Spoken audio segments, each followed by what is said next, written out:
आज के video lecture में आप सभी लोगों का स्वागत है। और आज का जो लेक्चर है वो हम लोग इससे पहले का जो आपका ये वीडियो होगा इंडियन पॉलिटी 3 करके, उसी के ये कंटिन्यूटी में उसी को हम लोग आगे इसको बढ़ा रहे हैं। और इससे ये पहले हम लोगों ने इस चीज को देखा था कि कॉन्स्टिट्यूशन होता क्या है। फिर हम लोगों ने इस चीज को देखा था कि जो एक फिलॉसफी इन्वॉल्व होती है कॉन्स्टिट्यूशन के पीछे, उस फिलॉसफिकल एस्पेक्ट के बारे में हम लोगों ने ये चर्चा की थी कि कॉन्स्टिट्यूशन का रेलेवेंस क्या है, उसकी आवश्यकता क्यों पड़ती है, और किसी भी सिविलाइज्ड नेशन में, किसी भी डेमोक्रेटिक और सिविलाइज्ड ये नेशन में कॉन्स्टिट्यूशन की जरूरत ये पड़ती क्यों है। तो ये सब सारी ये चर्चाएं हुई थी। आज हम लोग इसको अब आगे लेकर के चल रहे हैं इस ये चर्चा को। और ये लास्ट क्लास में हमने इस भी चीज को बोला था कि हम लोग इससे आगे अब ये डिस्कशन शुरू करेंगे कि इंडियन कॉन्स्टिट्यूशन के यानी कि भारतीय संविधान के आउटस्टैंडिंग फीचर्स ये क्या क्या है। तो जिसमें कि ये बहुत सारे हमने वो चीज़ आपको ये वीडियो में, ये पिछले वीडियो में आपको देखने को मिलेगी। तो बहुत सारे आउटस्टैंडिंग फीचर्स के बारे में, यानी कि भारतीय संविधान की जो विशेषताएं हैं उनके बारे में हमने ये पॉइंट्स लिखे थे। आज हम लोग भारतीय संविधान की जो दो बहुत ही मूलभूत ये विशेषताएं हैं, उनकी कैरेक्टरिस्टिक्स हैं, उसके बारे में हम लोग डिस्कशन करने जा रहे हैं। एक तो हम लोग इस चीज को देखेंगे, पहली विशेषता ये कि इंडियन कॉन्स्टिट्यूशन जो है वो पहली विशेषता हम लोगों ने लिखा था लेंथीएस्ट रिटेन कॉन्स्टिट्यूशन।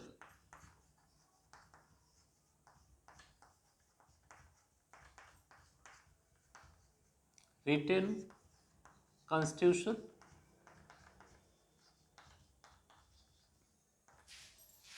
और दूसरी एक हम लोगों ने विशेषता को हम लोगों ने देखा था कि ड्रॉन फ्रॉम वेरियस सोर्सेस।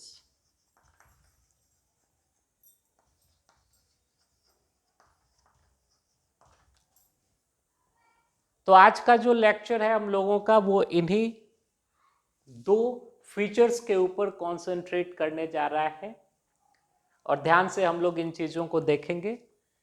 सबसे पहले हम लोग इस चीज को देखेंगे कि भारतवर्ष का जो कॉन्स्टिट्यूशन है, भारतवर्ष का जो संविधान है, उसका पहला फीचर तो ये है कि ये विश्व का सबसे लेंथीएस्ट, यानी कि सबसे ये लंबा चौड़ा, सबसे कॉम्प्रिहेंसिव, सबसे इलाबोरेट, सबसे विस्तृत लिखित संविधान है।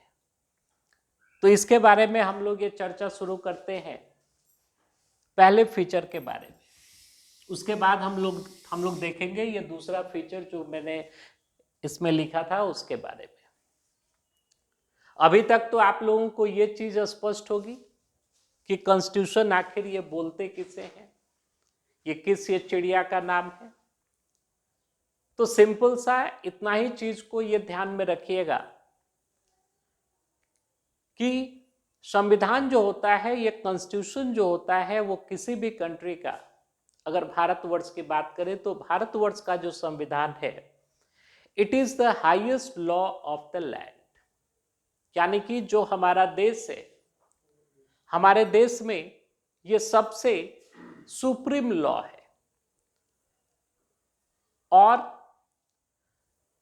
हमारे देश का जो संविधान है, वो संविधान उन सारे ये बेसिक प्रिंसिपल्स यानी उन सारे मूलभूत ये सिद्धांतों और व्यवस्थाओं के बारे में वो प्रावधान करता है जिस पर कि हमारे कंट्री के अंदर सिस्टम ऑफ ए गवर्नमेंट यानी सरकार का जो सिस्टम है वो सिस्टम वो काम कर रहा है, वो रन कर रहा है, और जिस पर कि हमारे देश के अंदर जो प्रशासनिक व्यवस्था काम कर रही है, जो एडमिनिस्ट्रेटिव सेटअप या जो एडमिनिस्ट्रेटिव सिस्टम काम कर रहा है हमारे देश के अंदर, वो सारे उन मूलभूत प्रावधानों के ऊपर आधारित होती है।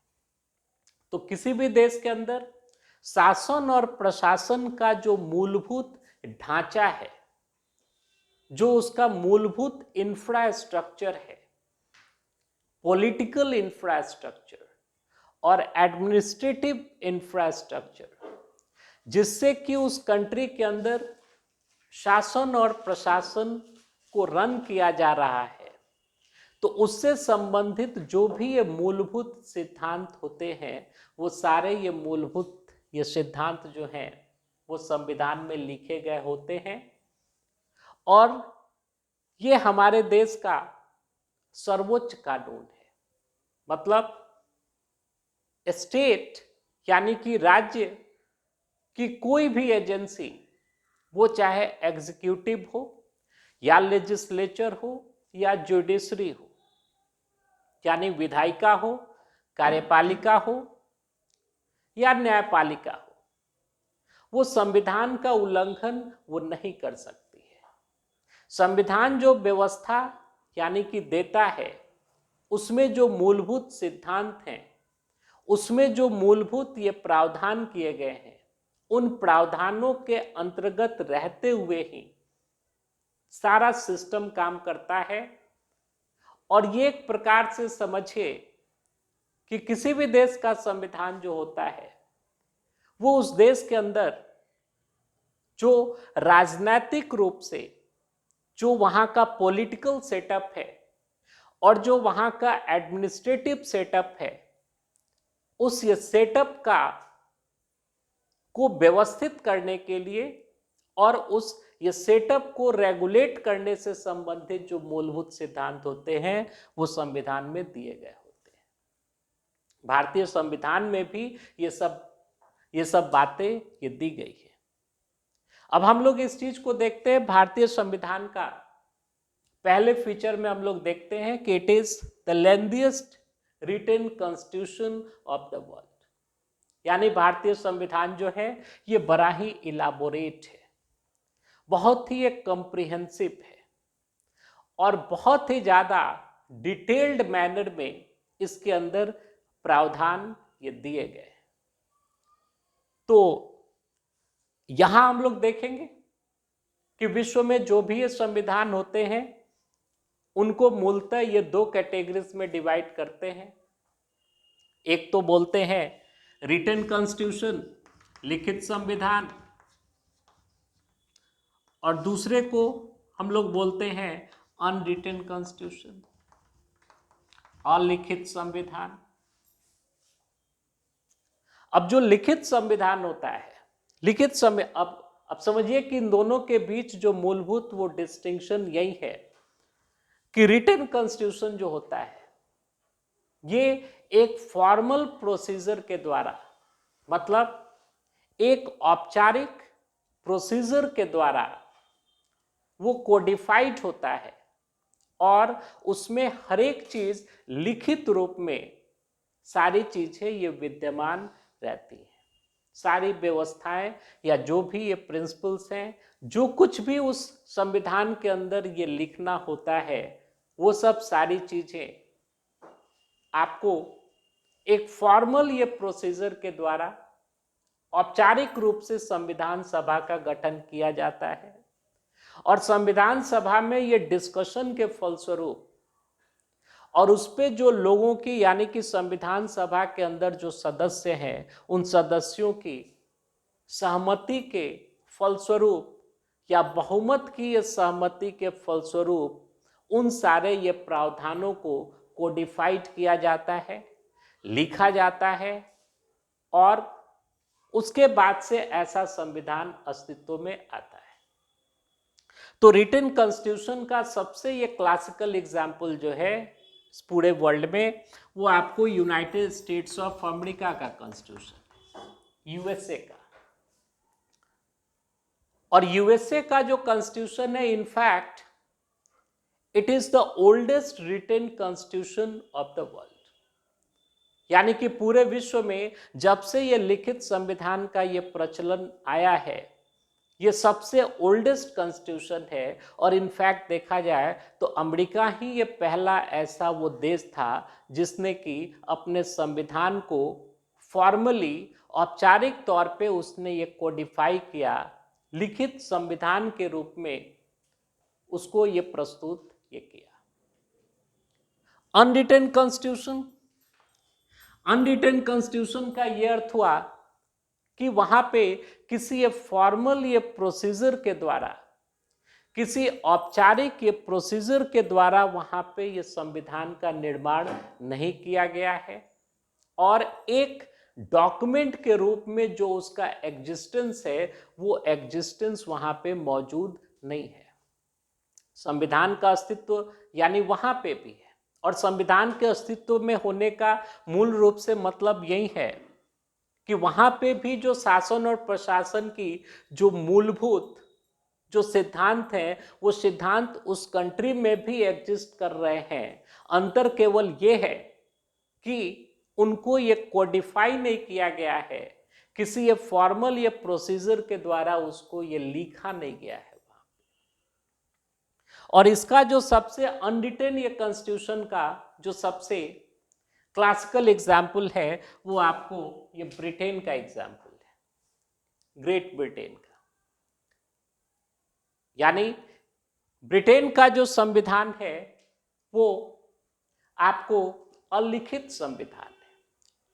तो आप ऐसा सोच रहे होंगे कि तो क्या वहां पे लिखित संविधान, यानी कि जैसा कि अमेरिका में लिखित संविधान मौजूद है, तो क्या इस प्रकार का कोई डॉक्यूमेंट क्या वहां मौजूद नहीं है, यानी ब्रिटेन में? तो वैसा डॉक्यूमेंट यानी कि किसी ये फॉर्मल ये प्रोसीजर के द्वारा बनाया गया संविधान मौजूद नहीं है वहां पे अलिखित संविधान है। लेकिन इसका ये मतलब बिल्कुल भी नहीं है कि वहां पे शासन और प्रशासन के जो मूलभूत सिद्धांत हैं, जो मूलभूत ये प्रिंसिपल्स हैं, उस कंट्री के अंदर मौजूद नहीं है। नहीं, वहां पे मौजूद हैं, लेकिन उनका अस्तित्व जो है वो किसी लिखित संविधान से नहीं आता है, बल्कि ब्रिटेन में हम लोग जैसा कि जानते हैं कि पार्लियामेंट्री सोवर्जिनिटी होती है वहां पे, यानी वहां का ये पार्लियामेंट ही, संसद ही सब कुछ है। पार्लियामेंट्री सोवर्जिनिटी जिसको बोलते हैं, संसदीय संप्रभुता। तो संसद ने जो कानून वहां पे बना दिया, तो उन कानूनों में ही जो मूलभूत ये प्रकृति के जो ये कानून होते हैं, उन कानूनों को वहां की संसद और वहां की जुडिशरी जो है वो रिकॉग्नाइज करती है कि ये मूलभूत ये सिद्धांत हैं शासन और प्रशासन के कार्य को संचालित करने के लिए। तो ये वहां के यानी कि संवैधानिक व्यवस्था के तहत ये सब बातें मौजूद है। या वहां पे हम लोग जानते हैं कि ब्रिटेन में वहां की जो संसदीय ये परंपरा है, जो वहां का पार्लियामेंट्री जो नॉर्म्स हैं, जो वहां के पार्लियामेंट्री ट्रेडिशंस हैं या प्रेसिडेंट्स हैं, तो वहां के लोगों में और वहां के पार्लियामेंटेरियंस में उन चीजों का बहुत ही रेस्पेक्ट होता है। तो वहां के जो लोग हैं या वहां का जो सिस्टम है, जो वहां के ये गवर्नमेंट का जो सिस्टम है, वो संसदीय परंपराओं को भी या कुछ प्रेसिडेंट्स वहां पे हैं, मतलब जिसके बारे में कोई लिखित व्यवस्था वहां पे नहीं की गई है, लेकिन कालांतर से वो सारी ये परंपराएं जो हैं वो वहाँ की संसदीय राजनीति में वो चलते आ रही है, जिसको कि वहाँ के लोग ये रेस्पेक्ट देते हैं। वहाँ का जो गवर्नमेंट है, वहाँ की जो पार्लियामेंट है, वहाँ का जो एग्जीक्यूटिव है, वहाँ की जो जुडिशरी है, वो उन सारी ये परंपराओं को, उन सारे ये नॉर्म्स को जो कि वेल रिकॉग्नाइज्ड हैं और उनका पूरे देश के अंदर सम्मान किया जाता है, उसके बारे में कोई लिखित व्यवस्था मौजूद नहीं है। लेकिन लोग अपनी ये परंपराओं का, अपनी राजनीतिक विजडम का, अपने पॉलिटिकल प्रेसिडेंट्स का वो सम्मान करते हैं।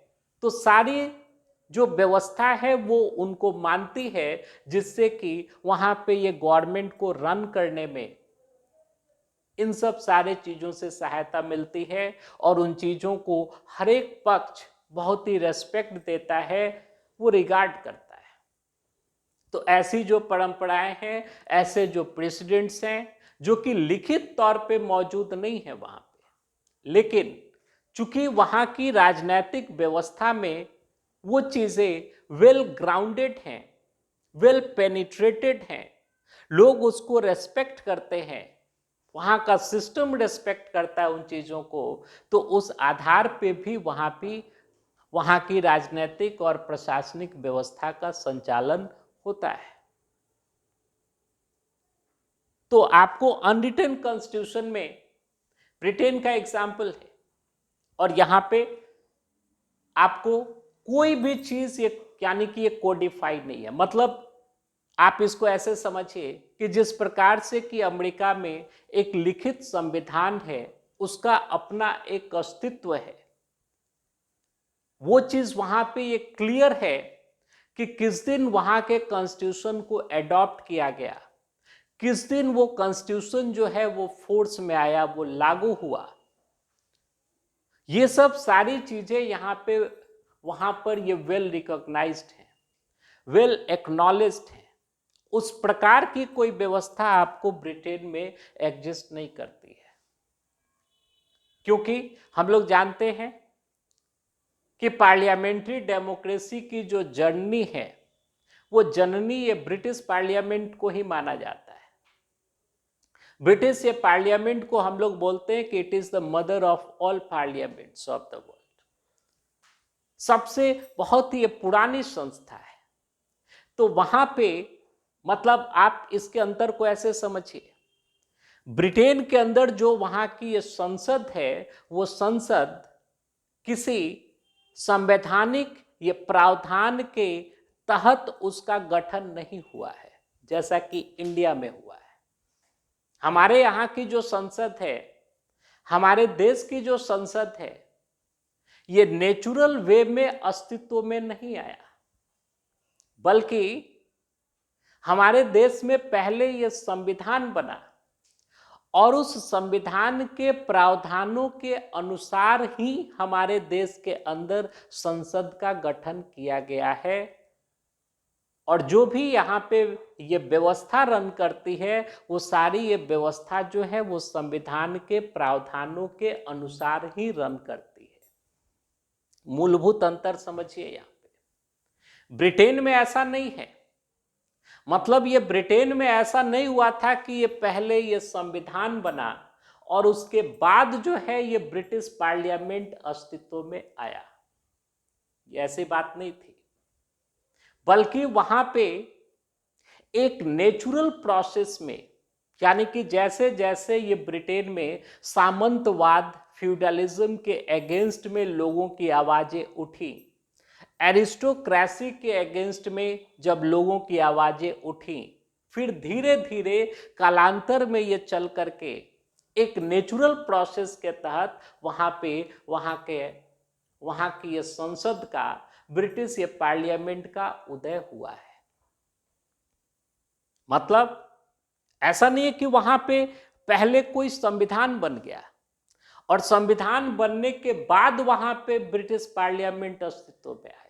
नहीं, ब्रिटिश पार्लियामेंट एक बहुत ही लंबे टाइम से एक नेचुरल प्रोसेस से उसका धीरे धीरे इवोल्यूशन हुआ है। इवोल्यूशन, समझ रहे ना, दो टर्म होता है, इवोल्यूशन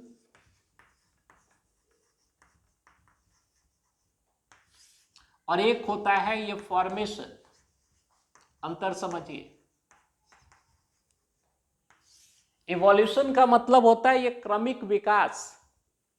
तो ब्रिटिश पार्लियामेंट का इवोल्यूशन हुआ है, क्रमिक विकास हुआ है, धीरे धीरे चल करके।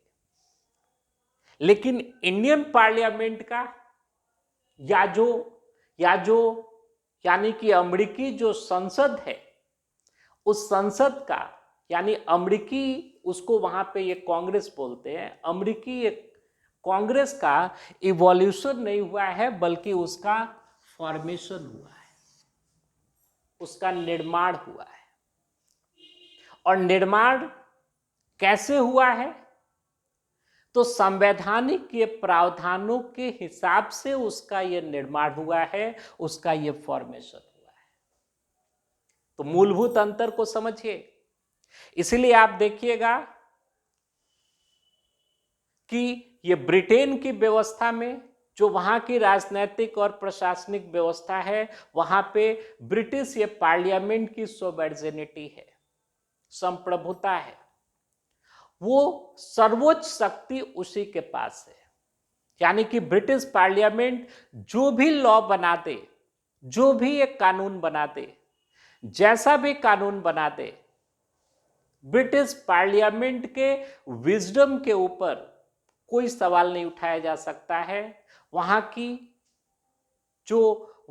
जो लॉज हैं, जो पार्लियामेंट्री लॉज हैं, वहां की पार्लियामेंट जो ये कानून बनाती है, उन कानूनों का जुडिशियल रिव्यू जो है नहीं हो सकता है, न्यायिक समीक्षा नहीं हो सकती है। वहां के न्यायपालिका को ये शक्ति ही प्राप्त नहीं है कि वो पार्लियामेंट के द्वारा, ब्रिटिश ये पार्लियामेंट के द्वारा बनाए गए लॉ का रिव्यू वो कर सके।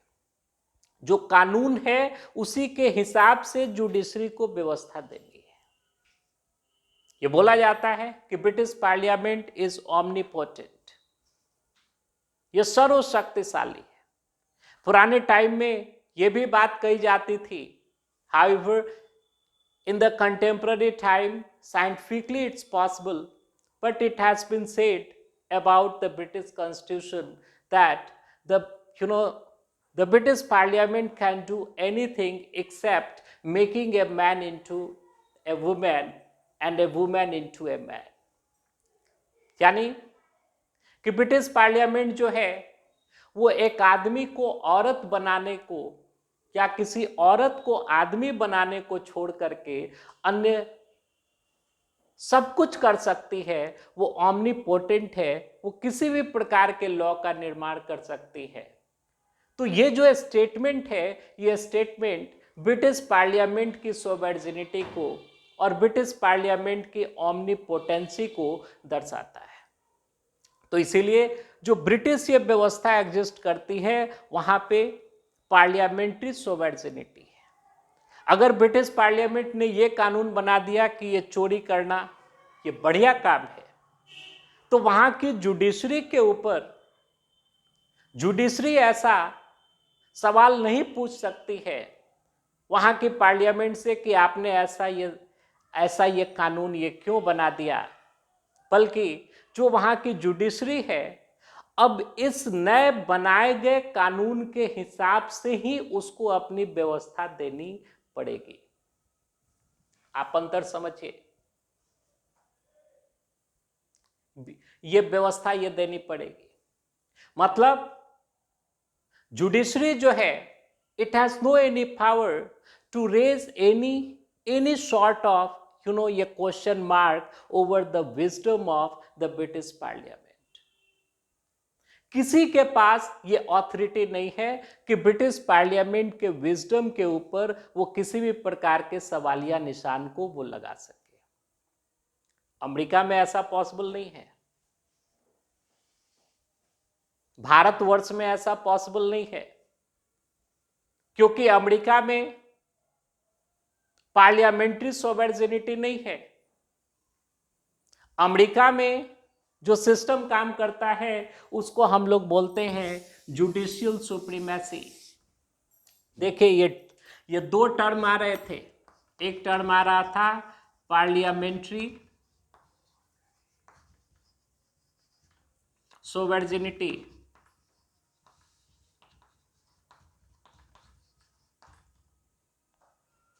और दूसरा टर्म आ रहा है जुडिशियल सुप्रीमेसी, न्यायिक सर्वोच्चता इसे बोलते हैं। और पार्लियामेंट्री सोवर्जिनिटी को हम लोग बोलते हैं संसदीय संप्रभुता। ठीक है, अभी अभी हमने इसके बारे में डिस्कशन किया था कि पार्लियामेंट्री सोवर्जिनिटी जो है ये पाया जाता है कहां पे, तो ब्रिटेन में। ब्रिटिश जो व्यवस्था है उस व्यवस्था में पार्लियामेंट्री सोवर्जिनिटी है, पार्लियामेंट की संप्रभुता है, पार्लियामेंट ही सर्वोच्च है। मतलब वहां पे सारा पार्लियामेंट के विजडम के ऊपर विश्वास किया जाता है, वहां के देश के लोगों के द्वारा, वहां के लोगों के द्वारा, वहां की सारी व्यवस्थाओं के द्वारा। And no authority can raise any question mark over the wisdom of the British parliament. वहां पे पार्लियामेंट्री सोवर्जिनिटी है। लेकिन आप अमेरिका में जाओगे तो चूंकि America has a written constitution, चूंकि अमेरिका में एक लिखित संविधान है और उस संविधान के प्रावधानों के हिसाब से ही कोई भी व्यवस्था वहां पे रन करनी है, तो इसलिए वहां पे संविधान की सर्वोच्चता है। मतलब जो वहां की ये पार्लियामेंट है, पार्लियामेंट का मतलब समझिए जो वहां का लेजिस्लेचर है, जिसको कि अमेरिका में बोलते हैं अमेरिकी ये कांग्रेस। तो अमेरिकी यानी कि ये कांग्रेस जो है ये ओमनीपोटेंट नहीं है। मतलब वहां की संसद को यानी कि अमेरिकी यानी कि ये कांग्रेस को जितना लेजिस्लेटिव पावर ये दिया गया है वहां के संविधान के द्वारा, उस लेजिस्लेटिव पावर के अंतर्गत रहते हुए ही वहां पे ये कानून का निर्माण किया जा सकता है।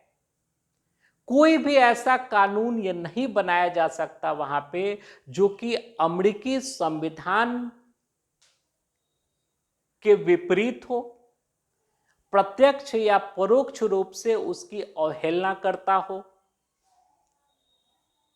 तो जब वहां पे कोई लॉ भी ऐसा अनकॉन्स्टिट्यूशनल कोई लॉ भी नहीं बन सकता है, तो आप समझ सकते हैं। तो ऐसी व्यवस्था में जहां पर कि लिखित संविधान होता है, वहां पे सुप्रीमेसी जो है, सर्वोच्चता जो है वो किसकी हो जाएगी, जुडिशरी की हो जाएगी, न्यायपालिका की हो जाएगी।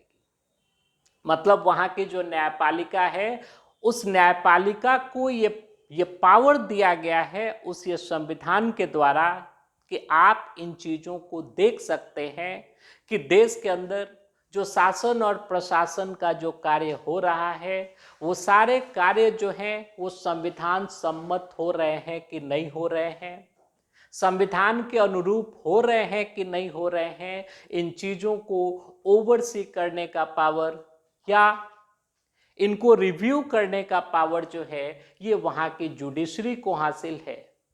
यानी कि अगर ये अमेरिकी संसद, अमेरिकी ये कांग्रेस जो है, अगर वो कोई अनकॉन्स्टिट्यूशनल लॉ बना देती है, कॉन्स्टिट्यूशन के यानी अमेरिकी जो संविधान है उसके प्रावधानों के विपरीत जाकर के अगर कोई कानून बना देती है, तो वहां की जुडिशरी को ये पावर है कि वो उस कानून को स्ट्राइक डाउन कर देगा, उस कानून को असंवैधानिक ये घोषित करके, और जो उसका इम्प्लीमेंटेशन है उसको रोका जा सकता है, वो उन चीजों को रिव्यू कर सकती है। तो ये बात आप समझिएगा। इस कारण अमेरिका में आप देखिएगा तो जुडिशियल सुप्रीमेसी है। हमारे यहाँ ये आगे का डिस्कशन का चीज है। हमारे यहाँ जो व्यवस्था काम करती है उस व्यवस्था में हम लोगों ने इन दोनों के बीच एक मिडवे, बीच का रास्ता हम लोगों ने ये चुना है। ये आगे के वीडियोस में इससे संबंधित डिस्कशंस आप लोगों को मिलेगा, आप समझिएगा बात को। तो यहाँ पे बोलने का ये अर्थ है कि because we have a written constitution, क्योंकि हम लोगों का एक लिखित संविधान है, and constitution is the highest law of the land. और संविधान जो है वो किसी भी देश का, हमारे भी देश में ये सर्वोच्च कानून है हमारे देश का। तो no organ of the government can disobey directly और इनडायरेक्टली द प्रोविजंस और the spirit of the constitution in any way. तो सरकार की, ये गवर्नमेंट की कोई भी जो ऑर्गन है, वो चाहे लेजिस्लेचर हो, चाहे एग्जीक्यूटिव हो या जुडिशरी हो, वो संविधान के ये प्रावधानों का प्रत्यक्ष या परोक्ष रूप से उल्लंघन वो नहीं कर सकती है। तो हमारे यहाँ चूंकि एक लिखित संविधान है, तो हम लोग इस चीज को देखेंगे। पहला तो इंडियन कॉन्स्टिट्यूशन का फीचर यही है कि we have the lengthiest constitution of the world. बहुत ही विस्तृत, लंबा चौड़ा हमारा संविधान है, हमारे कंट्री का संविधान है। अब इसके पीछे के कुछ कारण हैं। इसका ये मतलब है, अब जैसे आप अमेरिकन कॉन्स्टिट्यूशन में देखिएगा तो अमेरिकन कॉन्स्टिट्यूशन का संविधान जो है ये मात्र 4,500 वर्ड्स तक ही वो सीमित है। वो कुछ ये फैक्ट्स है, यानी अमेरिकन कॉन्स्टिट्यूशन में आप देखिएगा इट हैज ओनली 12 पेजेस, मात्र ये 12 पेजेस है। उसमें आपको 7 आर्टिकल्स हैं, 7 अनुच्छेद हैं। अमेरिकन कॉन्स्टिट्यूशन का एक प्रीएम्बल भी है। प्रीएम्बल मीन्स ये प्रस्तावना हुआ, प्रीएम्बल है। और इसके साथ साथ अभी तक 27 अमेंडमेंट्स जो हैं उनका वर्णन जो है वो उनके संविधान में ये किया गया है। आप समझ सकते हैं। That means American constitution has got only 12 pages. It has only 7 articles. 7 अनुच्छेद ही है। It has a preamble. इसकी अपनी एक प्रस्तावना है। And American Constitution has been amended 27 ये times. 27 जो अमेंडमेंट्स हैं उसके बारे में ये वर्णन दिया। यानी कि जो अमेरिका का ओरिजिनल कॉन्स्टिट्यूशन है, अगर ये वर्ड्स के लिहाज से देखा जाए, मैंने एक जगह लिखा था 4,543 वर्ड्स, समझ सकते हैं। यानी कि अमेरिका का जो ओरिजिनल कॉन्स्टिट्यूशन है उसमें मात्र 4,543 वर्ड्स का ही इस्तेमाल किया गया है। यानी लेंथ के अगर हिसाब से देखा जाए कितना छोटा डॉक्यूमेंट हुआ, बहुत ही छोटा डॉक्यूमेंट है। और अमेरिकी संविधान शासन और प्रशासन से संबंधित जो बहुत ही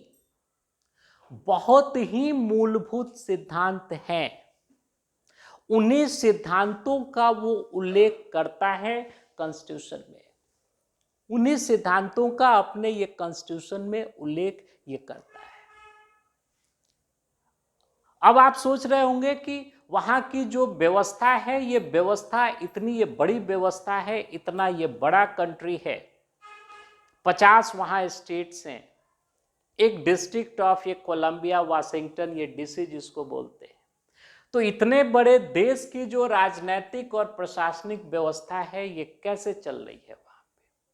तो अभी अभी हमने आपको बताया था, ये ध्यान में रखिएगा, अभी अभी हमने आपको बताया था कि अमेरिका में जुडिशियल सुप्रीमेसी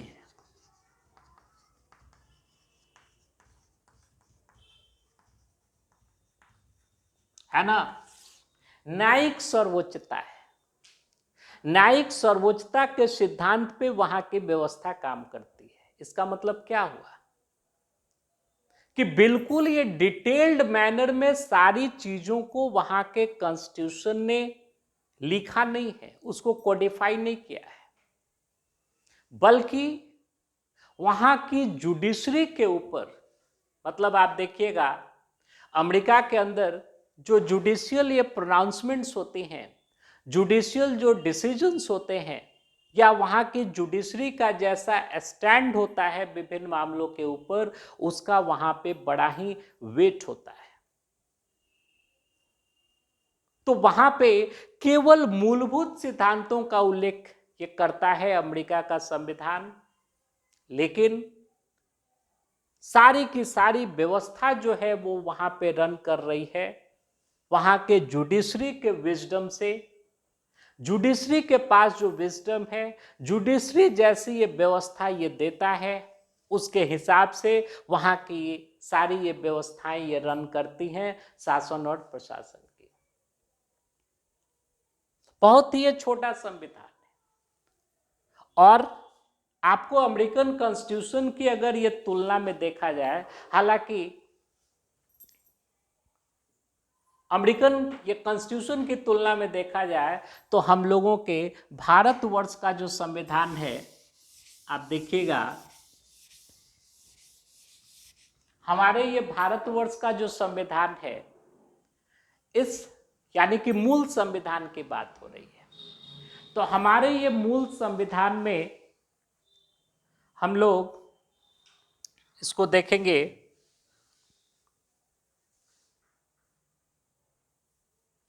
395 आर्टिकल्स थे।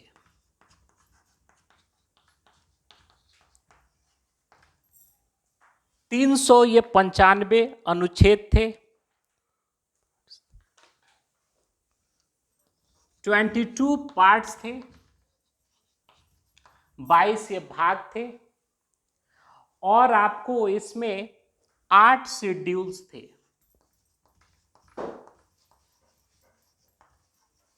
शेड्यूल को बोलते हैं अनुसूचियां। हमारे मूल संविधान में 8 अनुसूचियां थी, 22 पार्ट्स थे, 22 ये भाग थे, और कुल जो आर्टिकल्स की जो संख्या थी, जो अनुच्छेद थे, वो 395 थे। अब थोड़ा अमेरिकी एक कॉन्स्टिट्यूशन से इसकी ये तुलना कीजिए। कहाँ 7 आर्टिकल्स, और यहां देखिए 395 आर्टिकल्स। हाँ, हमारे कॉन्स्टिट्यूशन में ये प्रियम्बल भी था, अभी भी है प्रस्तावना। 395 आर्टिकल्स, वॉल्यूमिनस हो गया, ये काफी एक कॉम्प्रिहेंसिव ये डॉक्यूमेंट हो गया। आप समझ रहे हैं बात को। इसके साथ साथ अगर आज के डेट में देखा जाए तो आज के डेट में हम लोगों के पास हमारे संविधान में लगभग 448 आर्टिकल्स अभी मौजूद हैं। 448 आर्टिकल्स हैं।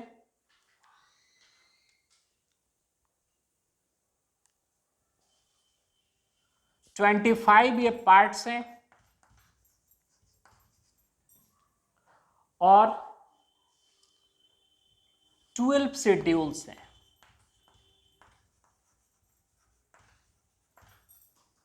यानी हम लोग जानते हैं हमारे संविधान में स्वतंत्रता प्राप्ति के पश्चात बहुत सारे अमेंडमेंट्स भी हुए हैं, और अमेंडमेंट का मतलब होता है संशोधन।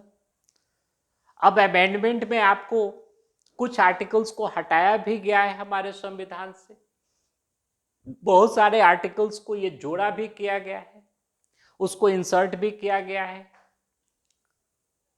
तो ये कुल मिला जुला करके अभी 448 के लगभग में अनुच्छेद हमारे संविधान में मौजूद हैं। 25 ये पार्ट्स हैं और 12 ये शेड्यूल्स हैं। अभी हम बहुत ही एक मतलब ऊपरी तौर पे ये डिस्कशन ये चल रहा है। अन्य सारे लेक्चर्स आएंगे, वीडियोस आएंगे, उसमें आपको बताया जाएगा कि ये पार्ट्स का मतलब क्या है, शेड्यूल्स का मतलब क्या है, किस पार्ट में ये कौन कौन सी चीज़ें दी गई हैं। हालांकि आप कोई भी स्टैंडर्ड बुक को उठा लीजिए तो उसमें कम से कम ये सब सारे जो इन्फॉर्मेशंस हैं वो सब सारे इन्फॉर्मेशंस ऑथेंटिक मैनर में मौजूद रहते हैं। हम भी बताएंगे आपको। हम केवल एक तुलनात्मक अध्ययन यहाँ पे करना चाहते हैं। मतलब आप एक तरफ अमेरिका को देखिए, केवल 7 आर्टिकल्स, मात्र 7। दूसरी तरफ 395 आर्टिकल्स और प्रेजेंट टाइम में अबाउट नियरली 448 आर्टिकल्स। तो अगर ये वॉल्यूम के लिहाज से देखा जाए, कॉम्प्रिहेंसिवनेस के लिहाज से देखा जाए, लेंथ के हिसाब से देखा जाए, तो इसकी जो लंबाई चौड़ाई है या हमारे कॉन्स्टिट्यूशन का जो कॉम्प्रिहेंसिवनेस है, ये मल्टीपल टाइम्स ये ज़्यादा है अमेरिकन कॉन्स्टिट्यूशन की ये तुलना में। अब हम लोग इस चीज को देखेंगे कि जो हमारा कॉन्स्टिट्यूशन जो है वो इतना ये बल्कि हुआ है, इतना ये लेंदी हुआ है, उसके पीछे का ये कारण क्या है। वीडियो लंबा हो चला है, अब अगले वीडियो में इसके बारे में और चर्चा आगे बढ़ेगी। आशा है आप लोग ये पढ़ रहे होंगे और आपकी ये तैयारी अच्छे ढंग से ये चल रही होगी। हम लोग अब रेगुलर बेसिस पे, बीच में हो सकता है ये थोड़े समय के लिए हम लोग थोड़ा इरेगुलर हुए थे, कोशिश यही रहेगी कि रेगुलर तौर पे वीडियोस को डाला जाए। आप कोई भी स्टैंडर्ड बुक को लीजिए, उसको ये पढ़ना शुरू कीजिए और हम लोगों के साथ चलिए। इस ये डिस्कशन को ये साथ में रखते हुए आपकी ये समझ निश्चित रूप से ये बढ़ेगी। तो आशा है आप लोग आज के वीडियो को आपने एंजॉय किया होगा। अगर आपको अच्छा लगे और अगर उचित समझते हैं तो लाइक, शेयर और सब्सक्राइब कीजिए। और आज के लिए इतना ही। आप सभी लोगों को बहुत बहुत थैंक यू, धन्यवाद।